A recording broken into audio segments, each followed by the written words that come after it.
Well, hey there, YouTube modeling community. It's been a while, but I got around to finishing this charger. And, I'm pleased with it. It is as ridiculous as I wanted.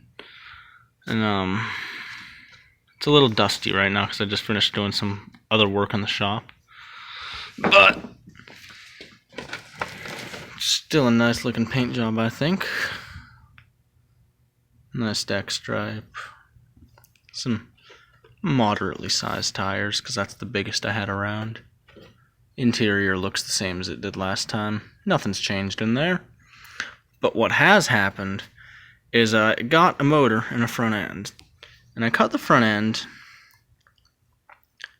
because it's a lot easier to put it on this way. Because I can just kind of slide it forward now instead of having to stretch the fenders.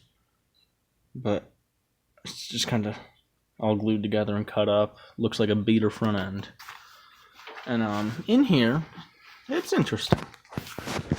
It's kind of a mess. You know, I got a oil cooler, distributor with some kind of chunky plug wires, heater hoses, because, you know, you gotta have heat. It's a street car. But nobody cares about AC, because that takes your power away.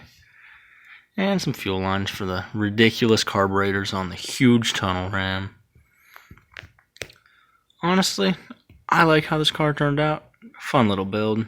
Gonna go on display. Figure I might as well make it funky.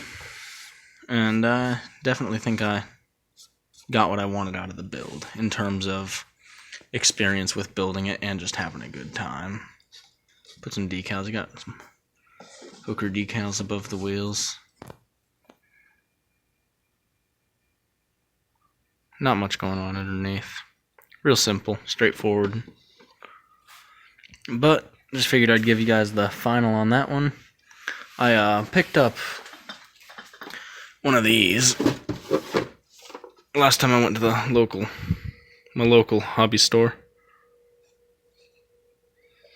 So I was looking at some pictures of them at one of our local airports, and I decided I wanted to build one, so I got one. And up next, I think, is going to be that Kenworth drag truck. That was a Christmas present from my girlfriend. Definitely want to build that one. Really looking forward to it. I think I'm going to do a really unique paint job on it. That's all for the model business, though.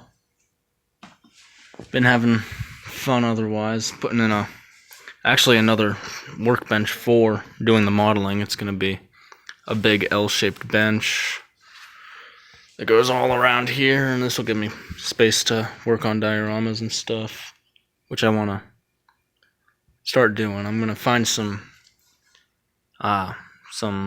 drawings and numbers and stuff and cut strips of balsa and make an old barn and do like a 1/25th scale barn find of an old 32 Ford hot rod, I think.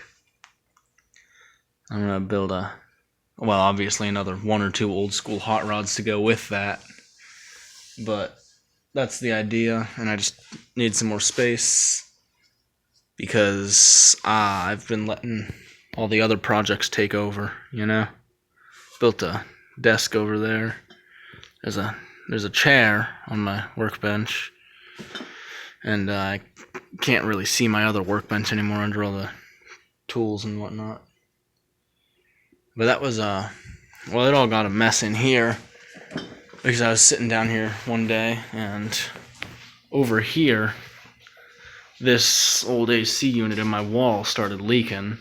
So there's a bucket on there. I got all my electronic stuff out, and that was a whole big mess, but everything still works for the most part, and the shelves are just busted. And I was working on, I think it was when I was working on the Grey Cuda. I was sitting under here working, and I heard some dripping, and the loft up above where we store stuff, you can see some watermarks on the roof there. So, got holes in the roof, marks on the ceiling. That's always nice, but seems to be under control. But I've just been having fun woodworking and whatnot. Haven't really been doing a whole lot with the models. Hope everyone has a great rest of your day, or if you're just starting it, because this is This is a late upload, I know. Hope everyone has a fantastic day. Everyone keep building. I'll see you around.